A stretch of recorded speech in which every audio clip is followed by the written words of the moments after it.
All right, what is up? We are live. A bunch of stories to get to before I jump into the chat.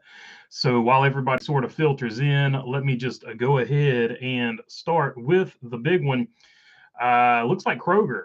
Kroger could be moving on from the 47. Got this excerpt from J-Ski, and I've got another quote that I'm going to read from it as well, from the actual article, which is from the Business Journal and Adam Stern. But this excerpt right here says Kroger could be on the move in NASCAR after this year as part of a shakeup at JTG Doherty Racing, with the potential of America's largest supermarket chain switching to a new team in 2025, according to people familiar with the matter. I'll go ahead and spoil that. The team that they're probably going to go to is going to be Joe Gibbs Racing. So let's jump down here to this while it says, while terms of Kroger's deal with JTG are unclear, half of the industry execs have identified Kroger as a sponsor that could be on the move next year as part of a possible shakeup with JTG's owner group. I think I just read that. Tad Geschecter also runs his brand activation maximizer agency, and in 2022 it started working with Joe Gibbs Racing. The arrangement raised eyebrows in the NASCAR garage because it involved an owner of a Chevrolet aligned team helping sell sponsorship for a Toyota aligned outfit.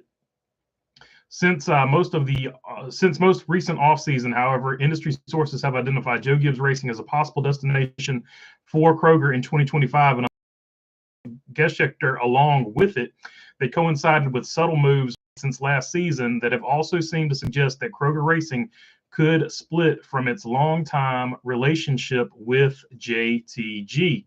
So I think people have seen this coming for a long time, with when basically they started working together with Joe Gibbs. Now he went to school with Joe Gibbs' son JD.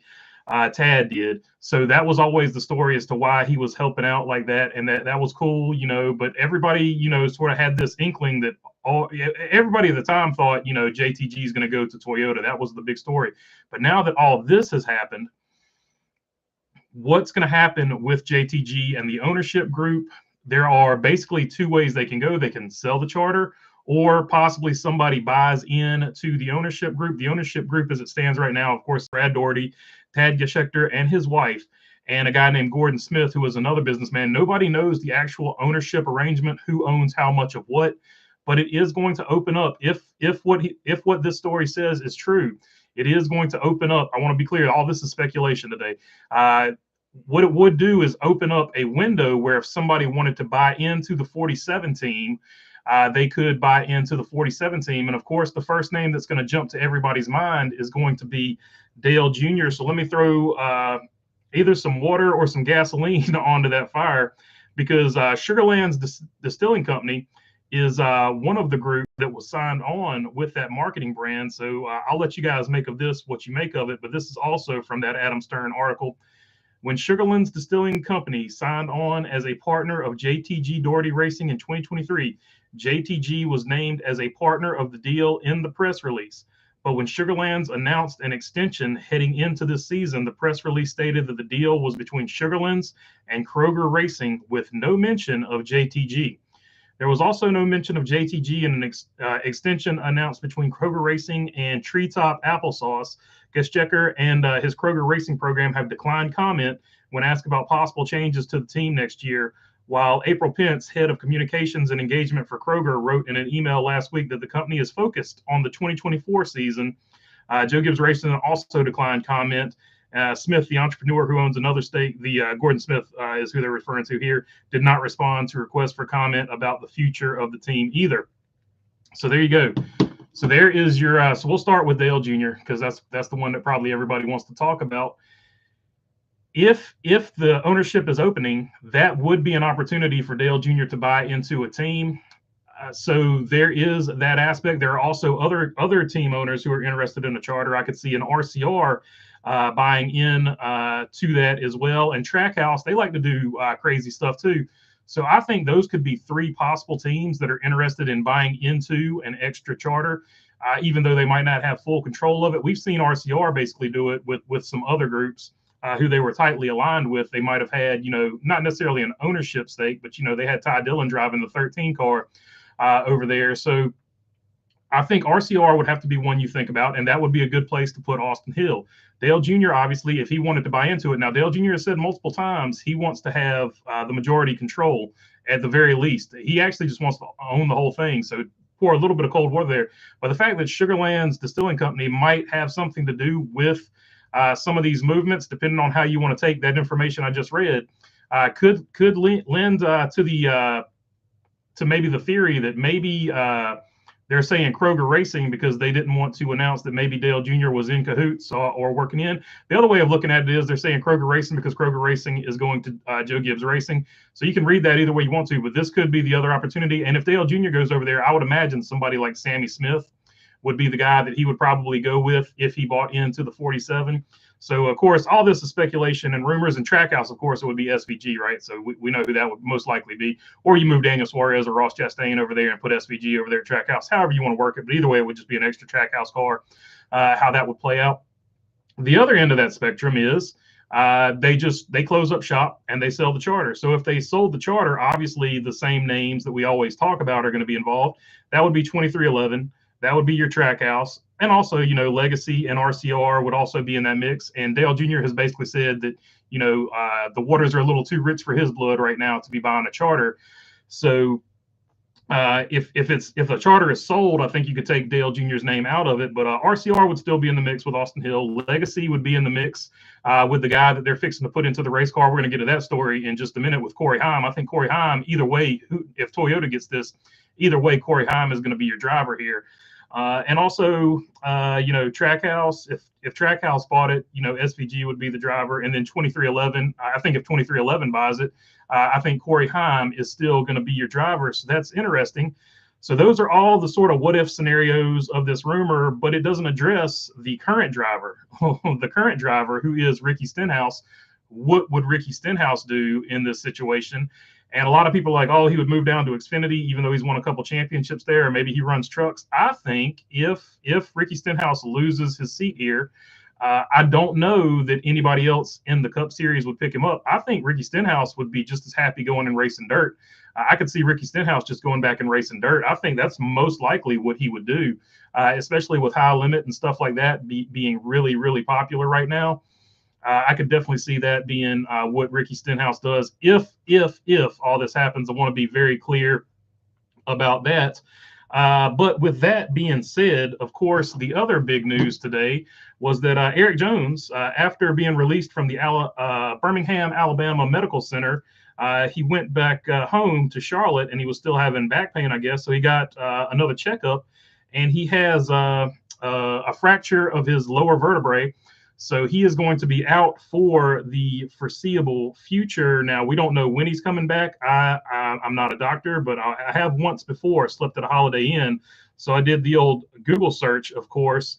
And the Google search says that typically with a fractured vertebrae, also known as a spinal fracture, it can take 6 to 12 weeks to heal, but most heal in about 3 months without surgery. The majority of the pain settles by week 6. So there you go. There is... your timeline is looking like 3 months according to this. So I don't know. We don't know how bad it is. That's up between him and his team. But the driver that they have in the seat for the foreseeable future, at least for this next race, at least, is going to be Corey Heim. So we will get to see what Corey Heim did. So obviously the wreck that caused this was when all the Toyota cars were drafting, and kind of a serious situation. So a couple of people sent me some interesting tweets or responses, either from Instagram. It looks like Instagram, but it could be Instagram or X, where some people were kind of blaming John Hunter Nemechek for the wreck. You got this guy Matt Bayless here saying, "Nice job wrecking the other Toyotas, numbnuts." And John Hunter Nemechek responds, which that's his first mistake. Just ignore stuff like this if you're a driver. But he responds with a ha. So a lot of people are taking that as John Hunter Nemechek's not taking this seriously, even though one of his teammates got injured. And it probably would have, died off there if he hadn't have continued. He responded to another one, which just wasn't, in my opinion, just wasn't a smart thing to do. Cody Bennett said, "Who needs enemies when you have teammates, right?" And John Hunter Nemechek responded with LOL. So low IQ responses given the situation. Eric Jones is out. We wish him the best, but these were not, and I don't necessarily know that John Hunter Nemechek meant anything bad by it, but the optics of it are just so bad. So terrible responses there from him. But we'll have to see what happens from there. But on top of that, it's just been a big day for news. On top of that, we got the All-Star format was released today. And we're going to have tire options. That is sort of the big takeaway from it. So we're going to have tire options. The teams will be allotted nine. This is from Jayski. The teams will be allotted 9 sets of tires for the weekend event. For practice, qualifying, and heat races and the opens, teams will be allotted 3 sets of prime tires, 2 sets of option tires. For the All-Star race, teams will have 2 sets of primes and options. All 4 tires on the car must be of the same type at all times. Only the prime tire will be used during both qualifying sessions. For practice and heat races and the NASCAR All-Star Open, teams will also have the option to start on any type of tire. All teams will start on the option tire for the All-Star race. So you will see all 4 sets of tires. That is the deal. And the qualifying will involve the pit crew, and there will be a pit crew challenge. Whoever wins the pit crew challenge gets to select your pit position. And you have to make a pit stop during your qualifying lap. So all that is brought back. I think that's a great thing. I think they need to get the teams back involved in it. I can't remember if they did this last year or not, but I remember talking about this on a previous episode. I'm glad they're bringing it back. That's a good idea. They probably brought it back last year. I just can't remember. Last year was a blur because we went there for the late model race, and I was just exhausted for the whole rest of the weekend. I was working the late model race, I should say. So I was just pretty wore out. It was so hot down there. So pray for all the teams, by the way, because when they repaved with asphalt the infield is incredibly hot. I drank a gallon of water both days, 2 separate gallons of water both days I was there. And still, man, I was still dehydrated. It is just so hot down there in those pits. So yeah, it was. I was worn out. But yeah, that is basically the rundown. So it's going to be interesting to see how those tires play out and how that plays out in the future, right? So what does that mean for the future? Are we going to start having prime tires and option tires like they have in F1 for the Cup Series? I think that is a great idea. I love it. I love every minute of it, and I'm glad that that's what they've got going on. So I will now jump into the chat and see what you guys want to talk about, because I'm pretty sure I'm way behind. Oh, yeah, we're super far behind. But yeah, jumping into the chat now. Let's see here. Vote Rowdy or Truex. Oh, yeah, so the All-Star vote, by the way, the All-Star vote is open. So let's all vote for Josephus at least once. Let's vote for Josephus every day. Let's get Carson Hocevar in the All-Star race, because that's just the way it needs to go. Chrome Diesel saying, hey, everyone, vote Rowdy or Truex says in between the lanes. What's up, Chrome? Actually, vote BB says in between the lanes. Yeah, I don't think I have I don't think my NASCAR license qualifies me to drive a Cup car at that level. Guest checker will join JGR, says Danny Alex. Yeah, I'm pretty sure that's how it's going to go. If, of course, the rumors are true, which Adam Stern very rarely puts something out there that's not true. We have 40 flying commercials on track every race. No need for that many ads. Yeah, the ads were ridiculous. Rest in peace, JTG Doherty, says Napa Racing fan. I expect Corey Heim to perform. I expect Corey Heim to perform well in relief of Jones. I'm right there with you, Matt Hunter. I'm a big believer in Corey Heim. Along with winning the truck title, I think he'd be a good fit at Legacy. Send Nemechek to the to 2311 for their expansion plans, says Matt Hunter.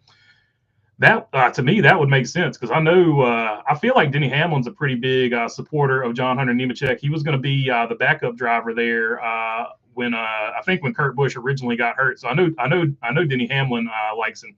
I got to go down to the rumor mill and meet my buddy Donnie Don Don says in between the lanes. He might have more on this story.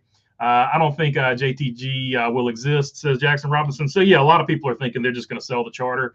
But there is an opportunity for a savvy investor to jump in there and buy that charter. Don't rule out Spire either. I didn't mention Spire, but Spire could go in there. Don't forget the rumors surrounding Spire. That would give Spire, another charter. And if somebody's coming in like Honda or whatever, with the Andretti group and stuff like that, don't forget about that rumor. So Spire would be another one we need to throw in there. Howdy from the Great White North. And Breakard is saying that a Chevrolet team would be the leading candidates. So he's probably leaning toward Trackhouse or somebody like that as the leading candidate. He sounds like he's heard something. Breakhard, I think, was the first person I saw on YouTube with the story. So shout out to him. He's always doing great stuff over there. Howdy from the Great White North. I feel bad for Eric. I laughed at first because it was all Toyotas until I realized how hard he hit. It really was. Ouch. The cars must be safer. Yeah. So like I said, I left it out of the episode, but if you want to listen to how hard he hit, there is audio, his audio after he hit. It's I didn't want to put it in there because I didn't think that was like a good thing to do. But if you want to seek that out and listen to it, it's rough. It's rough to listen to. You could see how bad he got hurt. Fox gets bonus points for Joy mentioning the Allman Brothers in the broadcast. But that's it. Too many commercials and not enough racing. Rest in peace, Dickie Betts. Yeah, for sure. Rest in peace, Dickie Betts. Allman Brothers, a legendary band. And fun fact, that's the way that the Grand Tour, they used one of those Allman Brothers songs to start off the show for the I'm not Grand Tour, but Top Gear back in the day. Let's see. Greg Brown chiming in with also rest in peace, Dickie Betts. Blue Skies says Sonny V. Melissa. Jessica is my personal favorite of his. Personally, more than just a rambling man. Love the Allman Brothers. Top Gear liked it too. So so there you go. Sonny V remembers it too. Top Gear, that was their intro music. Well Aware says Napa Race fan. I got to see them in concert about 100 years ago. BB, will Truex be the next driver to retire, or is 2024 going to be Bad Brad's last year if he goes winless? So here's the interesting thing. Let's say here's a scenario I thought about. What if Dale Jr. buys that charter and he splits time between Martin Truex Jr. doesn't have to fully retire, right? What if Martin Truex Jr. halfway retires and they run Sammy Smith half the season, Martin Truex Jr. half the season? Because Jr. has said he wants, whenever he has, if he ever gets a charter or whatever, he wants Martin Truex to be his first driver. So what if Martin Truex Jr. and Sammy Smith split time in the 47 if Jr. bought into it? That would be an interesting thing. And they would probably renumber it to 88, I would guess. Sure, it was a fantastic show. Says Napa Race fan. I had Todd, the whipping post, played for me at my wedding. Tied to the whipping post, played for me at my wedding, says Craig Brown. So close for Ford, Michael McDowell, and Brad K. Hope they come back stronger, says Douglas Serrano. Yep. I mean, you don't get much closer than that. Get well soon. Eric's number 43 says Delmar Kaufman. For sure. We're all wishing Eric a speedy recovery. Let's see. Whipping Post is one of my favorites, says Napa Racing fan. Agree. If BK hadn't gotten a push draft, I think McDowell wins the race. It could be. I mean, you never know. It's a plate race. You just never know. A Ford driver or a Truex are my picks for Dover, says Douglas Serrano. Yeah, I'm thinking Ford breaks through at some point. And I think it's inevitable. They've run too good. All-star format is kind of odd. Rather just have tire that wears rather than two compounds unless required to use both like IndyCar does. I think they are required to use both because you got to start on one tire. So I think you're going to have to use both of them for sure. Sonny V saying cool shirt. I appreciate it, man. Copperhead Road should be the theme song for NASCAR. Well, it runs to, I don't know about the second part of Copperhead Road, but the first part of Copperhead Road makes sense. Wish Jones a quick and speedy recovery, says Napa Racing fan for sure. Vote for Rowdy, says Larry Cook. So yeah, vote for who you want to, but also vote for Carson Hocevar on your burner account. We're going to get Josephus into this all-star race. I will remind you every day that I make a video, vote for Josephus. He had a pretty cool marketing gimmick too. You remember the Napoleon Dynamite vote for Pedro? He had a vote for Josephus or vote for Hocevar. He scratched out Pedro and put Josevar. So he had the Napoleon Dynamite. Let's see. You'll catch up. Just a bunch of Allman Brothers, says Greg Brown. BB, is Kroger leaving a big deal for the 47 team, or will NOS Energy sponsor Stenhouse every single race next year? That's a good question, man. Like I couldn't honestly answer that. Obviously, Kroger leaving is a huge deal. There's no doubt about that. But whether or not NOS Energy sticks with Stenhouse, that could be the one thing that possibly, if NOS Energy steps up with Stenhouse, that could be one thing that keeps them in the Cup Series if there's a team that needs a pay driver. And you don't get much better of a pay driver than Ricky Stenhouse Jr. because the guy is super talented. I mean, Trackhouse also needing at least one more charter makes the most sense, says Charlotte. Yeah, I mean, that's I feel like that's what Breakard is alluding to. But he didn't come right out and say it. I want to say 5 or 6 available charters, possibly colleague, JTG, SHR, or someone else, says Napa Racing fan. Yeah, and don't forget that if Honda comes in or another manufacturer, let's say Dodge or whoever comes in, remember NASCAR said they've got some they've got some charters set aside for them. When I hear Kroger, the Dinger is the name that pops up to me for sure. Colleague is another one that could be interesting, but it just depends. Like Colleague, I could see Colleague possibly being a landing place for Ricky Stenhouse Jr. If he takes the sponsor money over there. Anything from the underdogs like Brandon Brown or Matt DiBenedetto, I haven't heard anything about other than DiBenedetto possibly having a deal and it falling through. I haven't heard anything from him, and I really haven't heard anything from Brandon Brown, the race car driver. Brandon Brown, the man at South Boston, ironically enough, is Brandon Brown as well, the guy that runs South Boston. He is West Virginia Brandon Brown. Let's see. I don't think JR would tie himself to Toyota. He is a Chevy guy. Well, the 47 is Chevy right now, so he would be buying into a Chevy team. Tad Geschecter would be the one going over to Toyota. Will Ty Gibbs get in the All-Star via fan voting? He might have to. He might not have to. What if he wins his way in? I don't think he'll get there on fan voting, though, Jamie Schweitzer. I'm just going to guess that there are other people that will be higher voted. One of which will be Carson Hocevar, because we're going to vote for Carson Hocevar. BB needs to wear 43 merch on Sunday for EJ. Oh, for sure. I actually have a pair of 43 flip flops that I typically wear around the house every Sunday. So there's always some 43 merch. But yeah, we'll go full. I'll get the. I'll get the full on fan fan club T-shirt on. That Jones boy, the fan club Eric Jones T-shirt on. Yeah, we definitely wish him the best. Dorothy Earnhardt Incorporated, Doherty Earnhardt Incorporated, DEI. Yeah, I think they would put Earnhardt at the front of it. I think it would be. Oh, then you got ED Racing, ED Incorporated. Oh man, that's a tough one. That's a tough call there. Oh man. Maybe Earnhardt and Friends. Maybe Earnhardt and Friends is what we go with there, because ED Racing, that could be taken the wrong way. Don't forget to get your Peyronie's disease looked at. If you have a curvature. No, I'm just playing. Let's not get into that.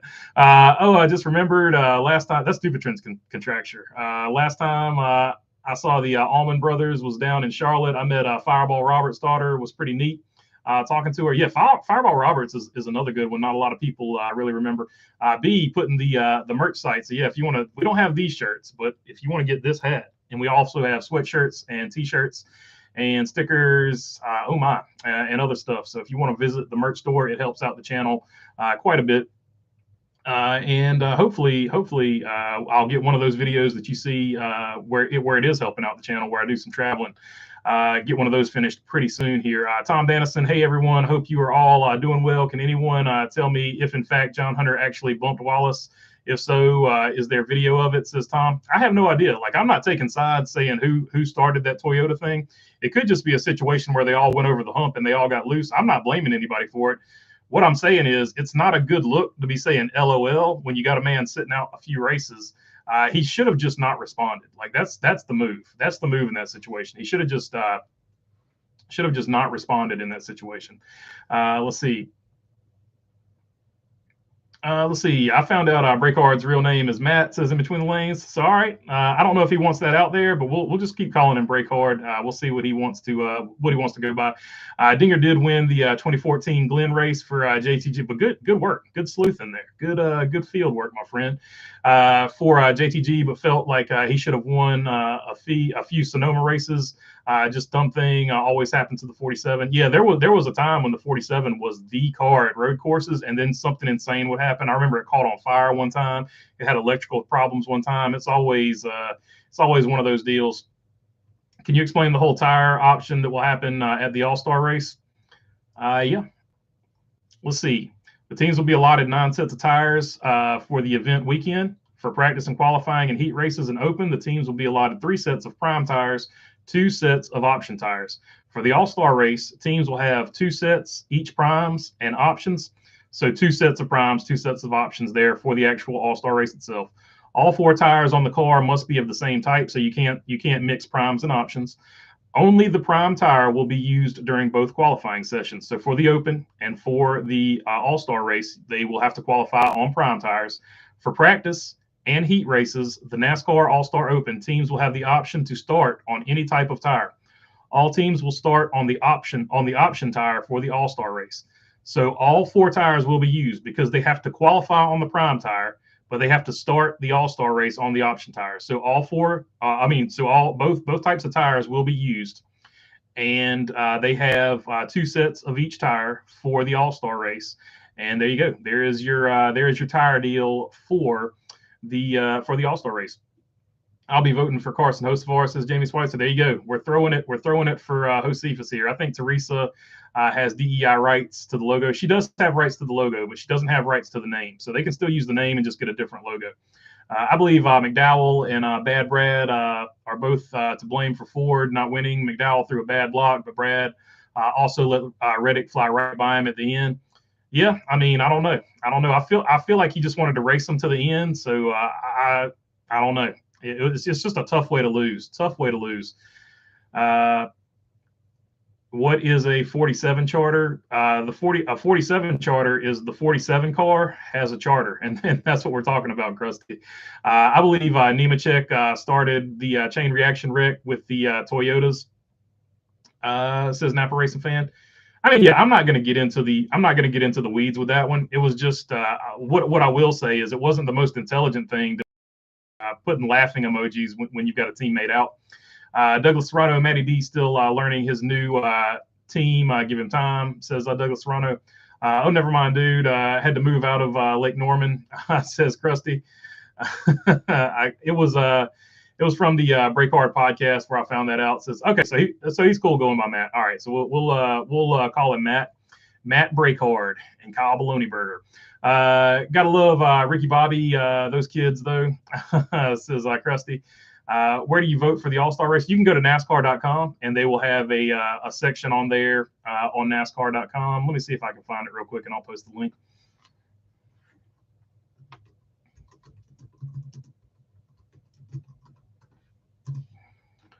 Let's see, All-Star fan vote, NASCAR.com.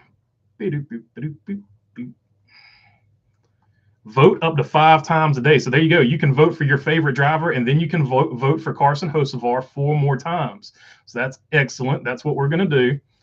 Let's see here. Where did I put the stream at? There we go.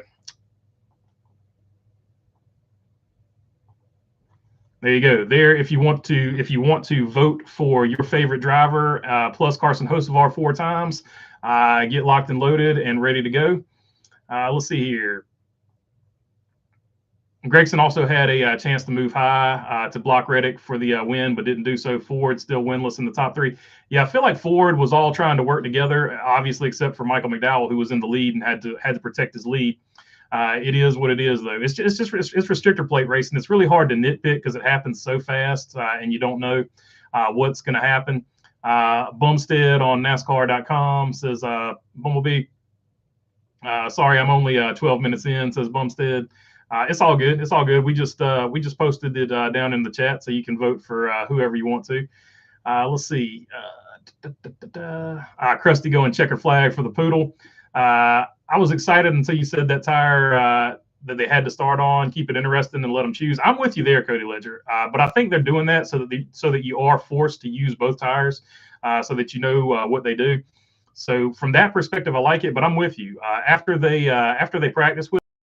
The other thing that would make it interesting is you have to use both tires. You only have 2 sets of tires you can use for the race. You have 2 backup sets for emergencies of each tire. So you have to use both sets. So do you start off on the fast tire and end with the slower tire, or do you start off with the slower tire, end with the faster tire? That would be super cool, I think. If Brad goes and sends the 45 as well, that is not a good look. You can spin away from, says Charlotte. That's a good point. Thanks, BB48, says Bumstead, talking about Bumblebee there. I think Ducky should have stayed high until Brad got alongside, then sent him into the grass, says Charlotte. Yeah, I mean, I don't know. You can replay it a whole bunch of times. At the end of the day, I think they all did what they thought was the best thing to do. And probably part of what played into it is when you looked into your rearview mirror and you saw it looked like the apocalypse with all that smoke back there behind them. They're probably like, oh God. So I don't know. It's really hard. It's really hard to drive the car from the inside. It's so much easier to know what you should have done looking down over top of them. But either way, unfortunate for Brad, but big win for Tyler. It's restrictor plate racing, super speedway racing, whatever you want to call it. Woo woo, says Krusty. Man, do we really? The R spin out is done. 47. Ricky Stenhouse is done. Says Bumstead. Dale Jr. on his podcast claims a car problem. Doesn't matter if you shorten the race or add a stage, you can't pass. I'm still representing Lake Norman here on the Bologna Burger channel, says Jamie Schweitzer. So there you go. Lake Norman is still in the house with Jamie Schweitzer. Will Kyle Larson never finish a plate race without crashing? He has finished a plate race without crashing. He just hasn't finished a plate race at Talladega without crashing, I want to say. Late to the party. What's up, everybody? What's up, say Kyle?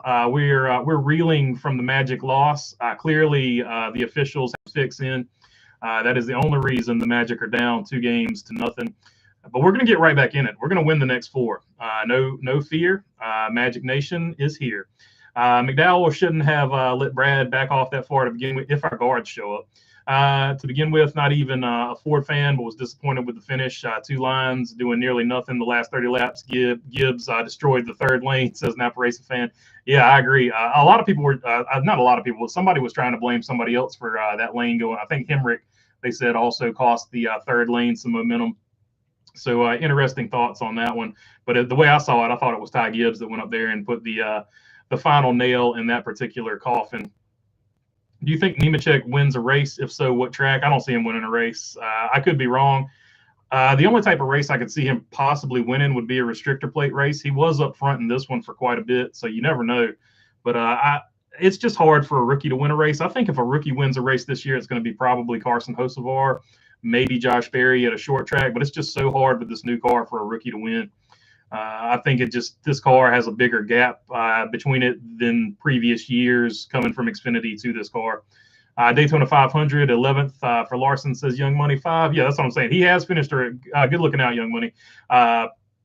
He has finished a restrictor plate track. He just Talladega. Talladega is if you're a Larson fan, you know every time we come to Talladega, something's going to happen. It's just the way it is. Stage cautions aren't going away, reducing stage 1 and 2 to 40 laps may be the only current solution with this car. The other problem with stage racing is you make the race too predictable.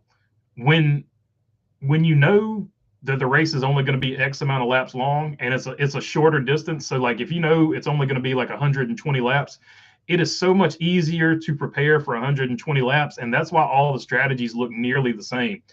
Whereas if you didn't have stuff like that and the cautions were just random, you have to do, it's harder to prepare for a 300 lap race with no guaranteed breaks than it is to prepare for a 120 lap race. You know what I mean?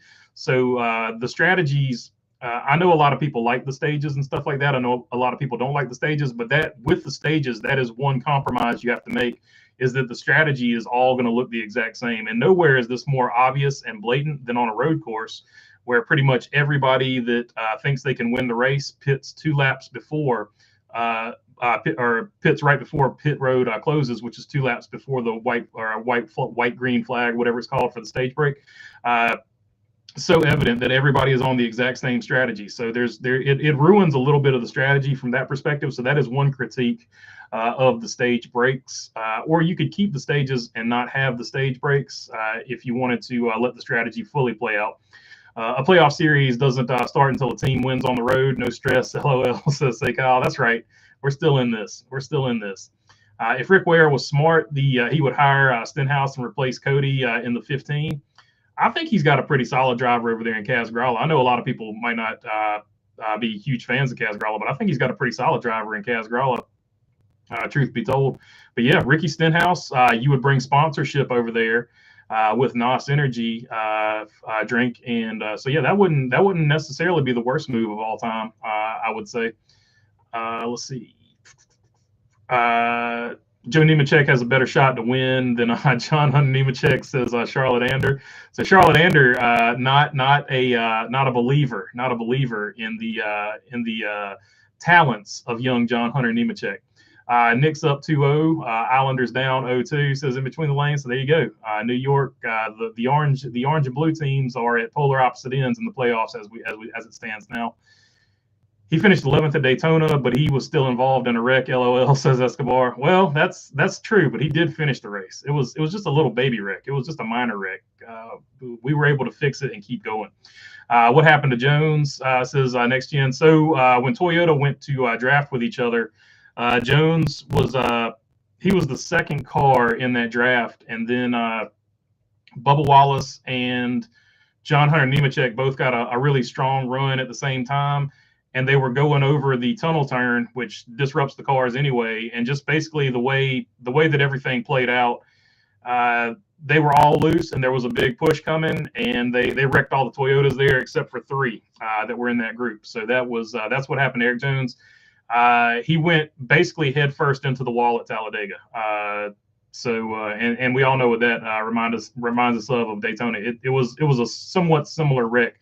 Because it went straight on, and he has fractured his lower vertebrae, so he is going to be out probably for more than one race. I'm willing to say that. I'm no doctor though. Let's see. Keep the stages the same, reduce the fuel cell, and you have to pit in order to make it to the end of the stage. They had to pit to make it to the end of the stage in this one anyway. But they were still trying to save, so they only had to pit 1 time instead of 2 times. So reducing the fuel cell in your situation, they would still have to pit 3 times so they could run further for sure.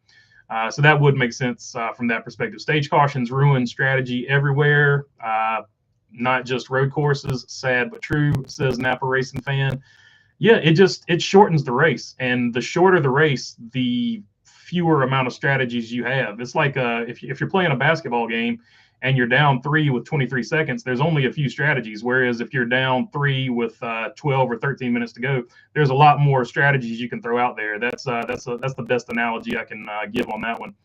They should make a fuel cell for super speedways. It takes no more than 5 seconds of fuel. More pit stops would be more entertaining, and would, in my opinion, get rid of less time on pit road. That would be. I see what you're doing. You want maximum chaos. So I see what you're doing. As many green flag pit stops as possible.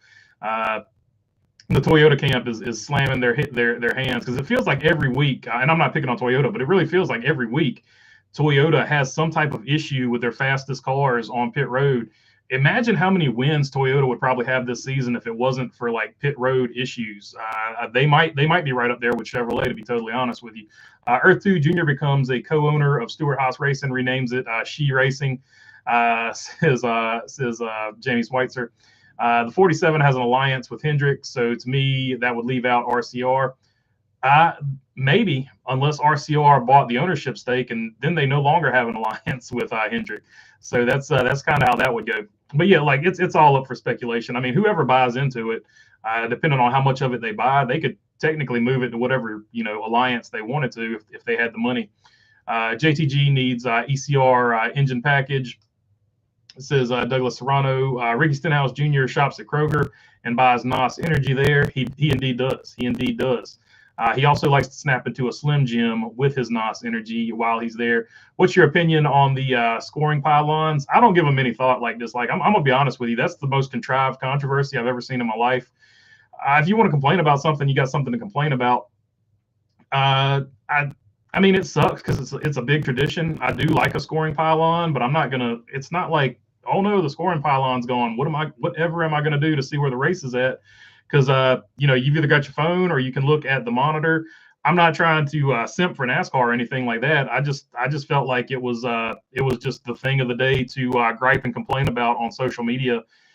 I know Denny Hamlin got involved in it. I guess that's probably why it got like more traction than normal. But at the end of the day, not a big deal. Somebody said the drivers. One of the comments on one of the other streams when I was talking about this.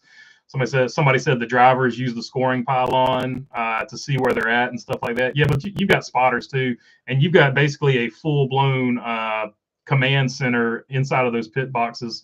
So the days of having to use the scoring pylon to know where you're at are kind of the only time I could think about you might need to use the scoring pylon is if your radio communication went out. But then you would have bigger problems than knowing what position you're in the race, because Just hard to say. Am I the only one that thinks the 34 car made a bonehead move? Says Bumstead. I mean, yeah, he said he blocked late, so hard to say. Jamie, SHE Racing runs a 2025 lineup of Deegan in the 10 car and Breitinger in the 4 car on Earth 2. Sonny V saying the microphone is crackling a little bit. I'm doing the best I can with the microphone. I got yelled and screamed at because I was using. I thought I had this plugged in like the way it was, but I was using apparently just the microphone that was in the computer. This is now going through a Rodecaster Pro. It's a Shure mic, so I don't know what else I can do to clean up the microphone. This is maybe put a cloud lifter in between them, but I think this is going to be about as good as it gets. Maybe I can move it closer maybe. I don't know. But yeah, sorry. This is as good as I can get it without going to. I think even a 700. I mean, sure makes like a $700 mic, but we're not there yet. So we're not going to jump into that one just yet. So I'll move it closer. The typical rule of thumb is like this, right? You do that. So there we go. Maybe it won't crackle as much now. Bring Hanlon back to the plate racing like in the 90s where there were 3 or 4 packs or cars in the race, says Escobar. I mean, they could go to tandem again. I don't know what the answer is, to be honest with you. I'm not necessarily, I didn't think if you fix the fuel mileage deal, I think Talladega races a lot different and a lot better. That being said, my biggest concern with this car, though, is the short tracks and the road courses. I think that should be where most of the effort goes into with these.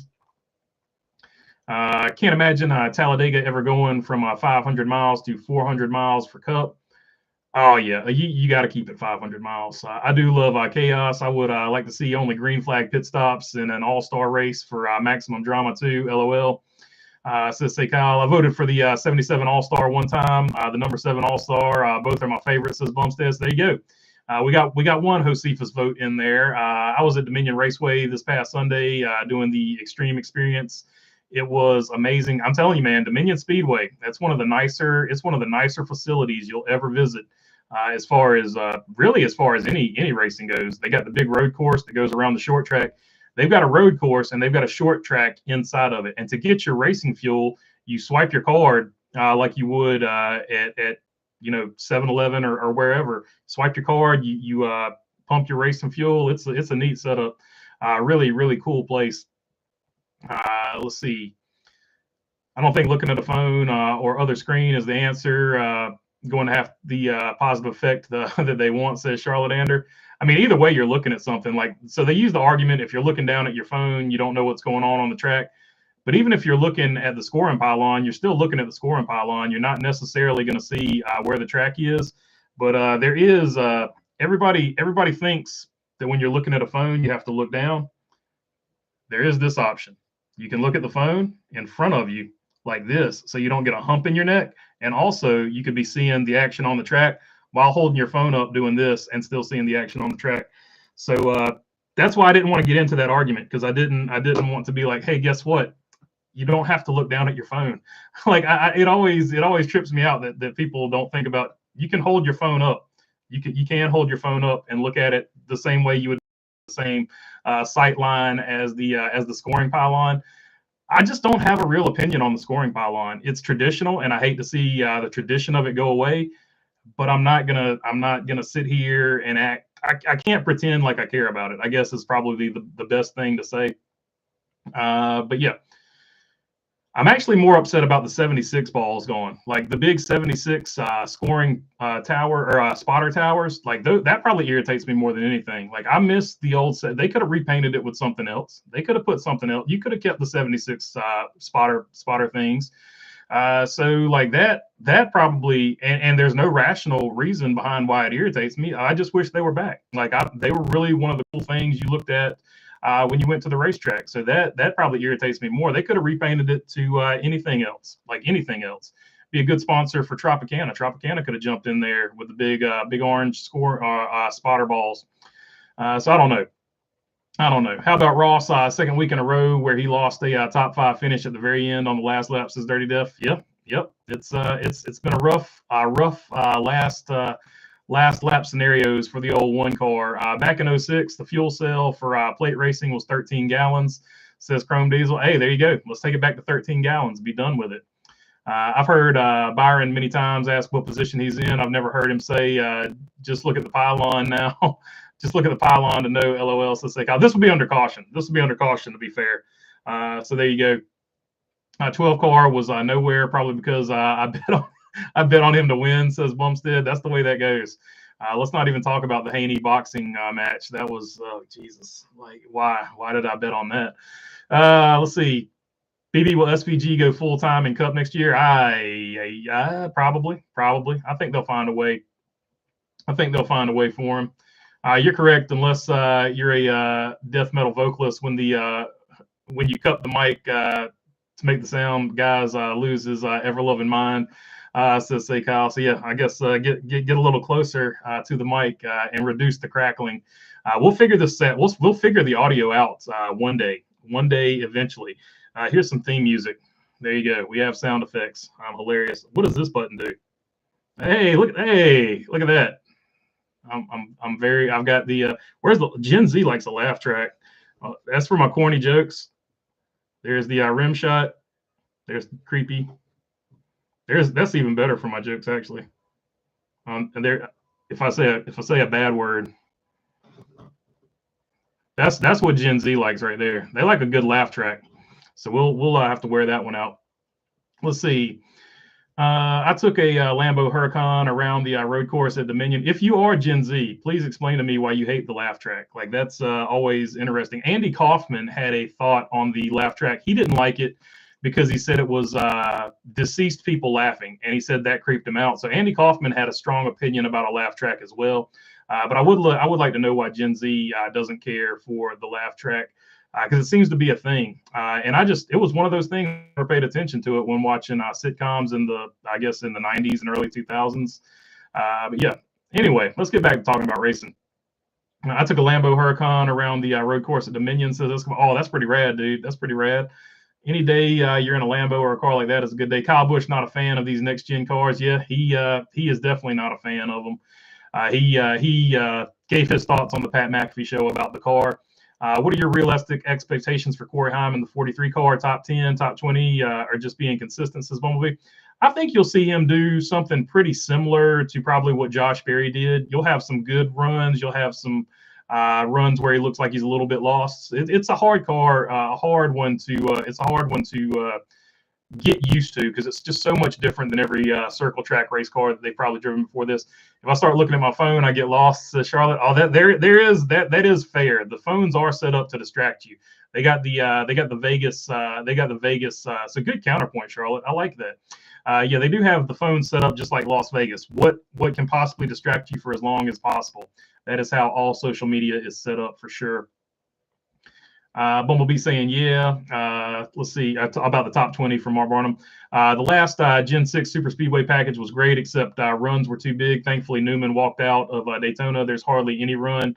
Almost rather have a air bubble again, says Napa Race Fan. Yeah, that's I don't know the answer to the Super Speedway deal. All I can tell you about the Super Speedway races is I like them. I wish they were safer, but I do like the craziness of them. I just wish they were safer. I hate seeing situations. I wish we could figure out a safer way to do this type of racing where guys like Eric Jones don't have to get hurt and stuff like that. So I would actually rather have a boring stretched out race than have an exciting pack race where somebody like Eric Jones gets hurt at the end of the day, though. These newer, safer cars have injured 3 drivers already, says Like Dislike. That's a fair point. I haven't looked up the numbers, but that is a thought that crossed my mind today to do some research into. I don't think Tropicana is allowed big balls at the track after Chicagoland. These would be attached to the ground, though, Charlotte. Like these wouldn't be the big. I remember that too. That was pretty hilarious. I think Kevin Harvick won that race, if I'm not mistaken, but I could be wrong. But yeah, they the ball rolled. They had a inflatable ball at Chicagoland, and it rolled. It just got loose. It got loose. It was on the run. NASCAR needs to make changes to make this new car safer. So that's another thought I had that I want to save. I've got a video clip that I'm going to talk about, but there isn't a pretty easy. The strength of this car is that you could easily make it a lot safer, and I'll leave it at that, because I am making another video on that tomorrow, so I don't want to spoil that. I'm already going to make a video out of one of the clips from here today, so I don't want to be doing a whole bunch of live stream clips and have people like, is this the way the show is going to be now? You're just going to do live stream clips? No, I will continue to make regular episodes, but occasionally when there's a rare moment of quality on the live stream, I will clip it. When Denny Hamlin was in the infield care center, he has fans. He said fans were cheering when his FedEx fan contest Toyota Camry XSE was being towed to the garage. Yeah, that's part of it. I hate. I don't know. I don't like cheering a guy being wrecked until you're 100% sure he's okay. So that's a tough one. That's a tough one. BB, most cringe / annoying song on the radio right now. I don't know about right now, but probably the one that annoyed me well, Heart Like a Truck, because they wore that out, but that's an older song, and this was an older song too. It's probably a year or two old now, but that Main Skin song, I forget how it goes, but man, that song was freaking annoying. Like it's sort of like Bob Dylan's voice. You either like Bob Dylan's voice or you don't. The singer from Main Skin, not a fan of the male. He's leaning. I'm with you. It is rough. It is pretty tough thing to say. But that being said, he's leaning into getting those ratings. You got to have a hot take. Like everybody thinks they have to have a hot take. You can't just come up here and talk about regular stuff and get like a normal views. You got to have some really I'm just gonna say it. Like I normally don't cuss. You got to have some hard ass hot take that you got to have something stupid. You see Door Bumper Clear do it all the time. And look, I'm not complaining or saying anything about it. It's just the way it is. But it's just part of the deal. Like you can thank Skip Bayless and Stephen A. Smith. You got to have some hot take, and then typically you have to have some type of argument. Like Door Bumper Clear is clearly based off of take, right? So you got to have at least one segment in there where they're arguing about it, whether they believe in what they're arguing or not. You got to have the one argument. It's systematic, man. You can, if you watch enough of them, you can see it. So yeah, you're probably going to see more hot takes from it. But Denny Hamlin was the king of hot takes last year, right? So it's part of the podcast game, I reckon. Can I say this? That crash in 2001 was fatal, head-on, full speed. Hits have always been bad. Gen 6, we had Hamlin and Amarola. Stop thinking racing will ever be completely safe. That's impossible. I mean, that's for sure. That's for sure. But it also can be safer, so it is what it is. I'm not a big fan of the rigidness of this car. I think that's one thing that can be fixed. Hamlin said someone tweeted Denny loses, but his car wins the race. Says image. That's pretty funny. Denny Hamlin's car beat Denny Hamlin and your favorite driver. Next week is going to be what would have been Dale Earnhardt's 73rd birthday. Yeah, man, that's crazy that he would have been that old. And they said something like Robert Yates would have been 81 this week as well. So that's pretty crazy. Eric hit the wall at 171 miles per hour, says Bumblebee. You need to high pitch your mic. You would sound like a 6-year-old boy, says Chrome Diesel. I can't remember if this soundboard has it. They've got what's called a Rode Duo. I know you can do it on the Rode Duo. You can do it on the Rode Extreme. It's something. There's another one, the Rode Extreme. It's got the sound effects on there, so I could have all kinds of different voices if I wanted to. But let's get the regular sound. Let's get the regular sound right first, and then we'll jump into the possible sound effects. If you remember, I played the Ric Flair sound effect the other week, and now French Montana, I've enriched him. You're welcome for that $2.73 French Montana, and counting as that particular episode gets more views. So I contributed that $2.70 to his millions. So I am responsible for his millionaire to some extent. Why is Kurt Busch mentioned for being in the booth for the next? And you can tell I'm still irritated about it because I'm still talking about it. Why is Kurt Busch mentioned for being? Because I didn't sample his song. It was a Ric Flair quote. I digress. What is Kurt Busch mentioned for being in the booth for the next season? I don't know. We'll just have to see what comes down when everything shakes out. and all that. Do you like the Tesla Cybertruck? Believe it or not, the Tesla Cybertruck, even though it's got all these problems and stuff like that, it's probably my favorite fully electric vehicle. It's probably the only fully electric vehicle you would ever catch me driving in, just because they took something and they said, if we're going to have an electric car, let's make it look like a freaking electric car. Let's make it look as electric car as a truck in this particular situation. Let's make it look as electric truck as you would expect an electric truck to look. No one buys a Tesla for utility, so I don't want to hear about you can't use the truck bed and blah, blah, blah. I don't care. You don't buy a Tesla for utility. You don't buy a Ferrari for utility. You buy a Tesla to say, I bought a freaking Tesla, which I typically don't care about. But there's something about that Cybertruck. It's ugly. It looks almost as bad as an Aztec. It's electric. We don't have the infrastructure for electric, but I don't know. There's something about the Tesla Cybertruck. I know it's ugly. It's kind of like a Yugo. Yugos are hideous. Yugos are ugly. The Tesla truck is hideous. It's ugly. But I don't know. There's something cool about it. I like it. I like it. I would almost buy one and put a V8 in it, and I just like the way it looks. I don't know. I will always, after I become a millionaire, I will always say this about the Gen 7 car, that it mimics the street car very well compared to the previous car, but that's just me. Yeah, so the bodies, they have done a good job with the bodies on this one for sure. I will give them credit where credit's due. RFK said they want to run a IMSA program. I think that's a no-brainer for big teams like JGR and Hendrick to join the IMSA grid as well, says Sheldon. Yeah, I think RFK has an eye to the future, because I think you're seeing the writing on the wall with the Garage 56. There is eventually going to be a NASCAR IMSA combined race where you see both of those cars on the track, in my opinion. And I think Roush is over there getting a leg up on that. I think 100% that's what that's all about. Also, who's to say if you just don't take basically a cup car and go practice it in IMSA? There's nothing NASCAR can do about that, as long as it's not a NASCAR sanctioned track. I thought the Talladega finish was exciting, but the fuel savings game, I thought ruined most of the stage 1 and 2. Only really tried the last 5 to 10 laps of each stage. Yeah, it's there have been other races like that, but the fuel savings is the reason for this one. So if we get rid of the fuel savings, we might be able to get rid of that. But to be fair, just to keep it sort of fair and balanced, we have seen other restrictor plate races where guys just don't go until the very end. Like we've seen, I forget what race it was, probably before stages, where they just raced and nobody really did anything because the bottom groove wouldn't come in or something. I can't remember. Probably at Daytona. But nobody did anything until like the last lap. It was like a freight train for the whole race. And then there was the year, of course, that Stuart Haas Racing had something figured out with the plate cars, where like Stuart Haas Racing just like almost led every single lap. So every once in a while you get a stinker, and this was I don't think this was a stinker, but it just wasn't as good a race as everybody was anticipating.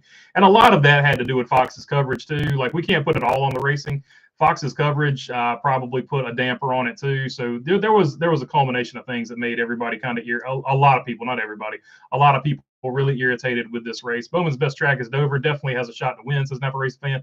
I hope he does, man, because people just jumping on Alex Bowman are like, are they ever going to give the dude a break? I feel like every single year it's like Alex Bowman, blah, blah, blah. He sucks. Like, and all the dude does is win races. Yes, he was winless last year, but let's talk about before that. Like he's got a lot of wins. So I don't know. I just don't get the Alex Bowman hate. It's like your favorite driver is not going to Hendrick. Rajah Caruth is going to be the next driver, most likely over there at Hendrick. So whoever your favorite driver is that you want to drive the 48, unless it's Rajah, like you might as well stop complaining about Alex Bowman because your driver is not going there. I don't know. I don't get it. Stephen A. Smith, Bayless, etc. CSOB calls it facts versus volume, says Sonny V. That as far as that particular show goes, that's pretty accurate. Love the Cybertruck, looks straight out of Blade Runner, says Sonny V. I like the Cybertruck too. I don't know what it is about it. It speaks to me. They nailed the design to me. Cybertruck looks like what we would have had anyway had DMC made it past the DeLorean. That might have a lot to do with it. So maybe it's the Back to the Future generation, or people that have seen Back to the Future at least. Maybe it's playing on that part of my brain that the DeLorean was supposed to be this futuristic car, even though it was a hunk of junk, just a bunch of reassembled GM parts. The design of the car was for the 80s. Man, that thing was gorgeous. the design of the Cybertruck is not necessarily gorgeous, but when Dodge first came out with that quad grille, I remember people being split on it. But I remember the longer that you looked at that quad grille that Dodge brought, like back in 92 or whenever, 93, whenever they first brought that, I remember people vividly saying that's the ugliest effing thing they've ever seen. And then within a year, they either bought the truck or they were like, you know what, I changed my mind the more I look at it. I feel like that's sort of the design architecture, or at least the design goal for the Cybertruck, because the more I look at that thing, I'm like, man, it's pretty cool. To me, here's what I think they nailed with the Cybertruck. The Cybertruck looks like an adult Hot Wheels truck. Like that's what I think. That's what I think the Cybertruck nailed as far as their design goes. So let me stop talking about electric cars because I know that irritates people. How long does Ford stay winless? Who wins the first for Ford? Keselowski, back-to-back seconds.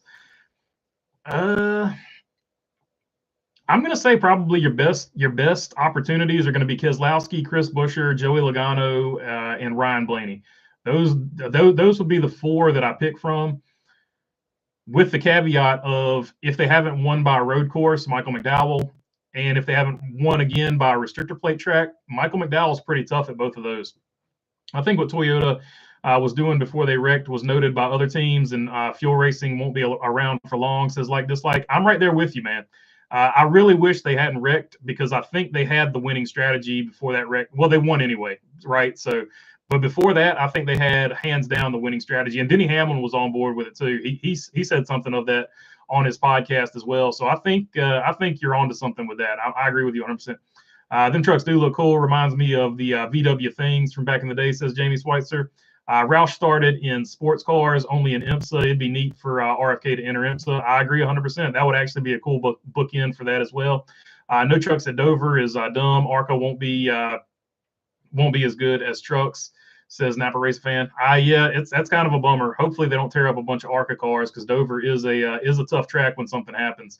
VW thing looked like a World War II bad guys half track, says Sunny V.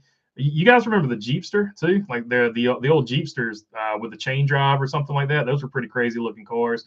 Alex Bowman is an ally, says in between lanes, Bowman is in the top 10. Yeah, that's the craziest thing. Like Bowman gets all this hate. He's just in the top 10. Same thing with Chase Elliott. When's Chase Elliott going to break through? Chase Elliott was literally like 8th in points or something like that when he won his race, I want to say. The power of love, or somewhere around there. The power of love pushed Jesse to victory in Talladega for RCR Xfinity, says Napa Racer fan. Yeah, so how about that? Haven't talked about that. But yeah, I might have actually, now that I think about it. Sheldon Creed throwing all that shade at RCR, which rightly so. He had a right to be upset the way everything ended.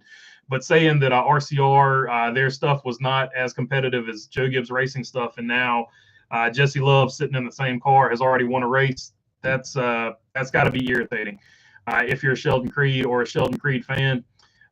So it is what it is, though. But like I said back then, I was like, I like Sheldon Creed, but that's probably the most ridiculous thing I've ever heard anybody say. RCR, you can say what you want to about the Cup Series. I think they're competitive in the Cup Series, but you can say what you want to about their Xfinity Series program. It is second to none. It is one of the best Xfinity Series programs out there. Ask Tyler Reddick. Ford struggles reminds me of ZL1 Camaro body in 2018. I'm right there with you, Chrome Diesel. I'm right there with you. I'm wondering if they do a slight revamp like Chevrolet did. Take on concrete surfaces. I love concrete surfaces. I'm the opposite. Bumps in them. I'm the opposite of Dale Jr. Ed Bristol, do you vote asphalt or concrete? Same for Dover and Nashville. Dover, I feel like forever. You need to keep Dover concrete forever. Bristol, you can repave it, whatever. Bristol's been several different configurations, but Dover, to me, it's iconic that it stays concrete. Nashville Super Speedway, no real opinion. They can do what they want to with that one, but I feel like Dover always has to be concrete. At least Fox has the theme they had since 2001. That's true. I don't think they've changed very much since 2001. BB, what about the WeatherTech Cup phone? Is it cool? I mean, if you don't have a WeatherTech phone, what are you doing with your life? Unless you've got one of those fancy screens that plugs into your phone now. Even then, I feel like you still need one because some of those, they built the screen and you can plug your phone into it, but they didn't give you a reasonable place to put your phone when you plug into it. Looking at you, Honda. Let's see. Jesse Love Jr. was on Door Bumper Clear. Says in between the lanes. Yeah, I haven't seen that particular episode yet. I've seen some clips from it though. I watched the. He was talking about the clip I saw. He was talking about being a fan and watching the drafting or something like that. I can't remember the clip now off the top of my head, but I did see one clip from it. I watched the '89 Die Hard 500, and I liked how fast they were going, but it was mostly single file. Kind of boring, but funny knowing. Now the guys running up front were sucking air through the restrictor, says Dirty Def. Yeah. Restricting an engine is never a good thing for racing. It just makes it so hard to pass because you don't have that RPM band. RCR must have been very happy when Love Reed. Yeah, it's a little bit of a rivalry. Yeah, you can say what you want to, but they might even be cool now, and I think all sides probably are cool now. That being said, you can be cool as you want to be, but there's always going to be in the back of your competitive mind. Yep, we beat that guy. He made those comments, and we shut him up because we won first. So there's always that at play. And even though, like I want to say, I feel like everybody's probably really cool right now. Let's see. Bowman still had 4 top 5s, 10 top 10s, and 1 pole last year, says Aaron Flynn. Only 4 DNFs. That's a big deal, says Aaron Flynn. Yeah, that's my thing. I've never understood the Alex Bowman hate. Or just wanting to move on from him. Same thing with the Chase Elliott fans wanting to move on from Gus. I've never understood that. There's just some things that don't make sense to me. I watched the 04 Aaron's 499. It's a thrilling race. I'll tell you a race I've been trying to find is the 1993 Busch Grand National race at Orange County Speedway or Rougemont. I cannot find that race anywhere. There's like a 3-minute clip, and that's about all you can find of it. Because Ward Burton won that in the number 2 orange and blue Hardee's Buick. I've been trying to find that race. Cannot find it. Sheldon was running better last year in the 2 car. He's feeling the pressure right now after that move, says Dirty Duff. Oh yeah. I feel like as soon as Sheldon probably said that, he started feeling some pressure. You know what I mean? Bowman already has 4th, and let me be fair to Sheldon Creed. I like Sheldon Creed. I think he will win a race this year. I do want to be fair to him. Let's see, and he had every right. The way that ended, he had every right to be mad. So from his perspective, him saying that though, I just felt like that was just more of emotion speaking, because I feel like RCR, like their Xfinities, haven't said anything. Wendell Jr. made comments about the humps in the tunnel turn at Texas. They fixed it in the off season. True. I don't know if you'll be able to fix that at Dover. I don't think you're ever going to get rid of the concrete joints at Dover. So good luck with that. Way late today. My apologies. What's up, wise guy? It's all good. We're glad to have you whatever time you can make it. I was way late putting up the live stream. Period. I forgot it was Tuesday for most of the day. Last part of the Talladega race looked like a high-speed pace laps, says Herbie 53 stats, or Herbie 53 Taz, I should say. Sorry about that. Dega race on Fox 2 right now. Hey, there you go. If you want to rewatch Talladega, it is on Fox 2 right now. BB, how about the Tesla semi-truck? The driver looks so awkward sitting in the center of the cab. That would, because you're so used to having the perspective in a car, that would be sort of weird, I would imagine, to get used to. I think they made a McLaren where you sat in the middle as well. Creed was drafting good with Hill Saturday. You could make the argument Creed was running better than Hill at the end of last season. I mean, he had a good run. He definitely had a good run toward the end of the season. It's a shame that it ended the way it ended.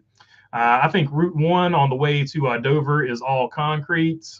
Could be. I've never actually made the drive to Dover itself. Being Gen X, raised on NASCAR in North Carolina, watching all the changes makes me miss the old days when I could tell all the cars apart. Poor me, LOL, says Bumstead. Yep, it's a different animal than it was back in the day. Did Bowman have a fracture in his back last year? Yeah, he was definitely coming back from a fracture last year. And Douglas Serrano says, we got too much buffering going on. There was a poll question up. I'm going to read that. Most likely to happen with the 47 charter. Dale Jr. buys it or others buy in, 26%. 35% they sell the charter. Keep going without Tad is 12%. Nothing happens. It's a BS rumor. Is it 27%? Let's see. Do you think Jimmy Johnson will fill in from time to time for Jones? That's probably a good bet to say there. I would say that's probably going to happen. Good live, BB says Bumstead. I appreciate it. And that looks like we've reached the end of it. So I will check y'all on the next one, which will be Sunday pre-race. But until then, enjoy your week. Peace.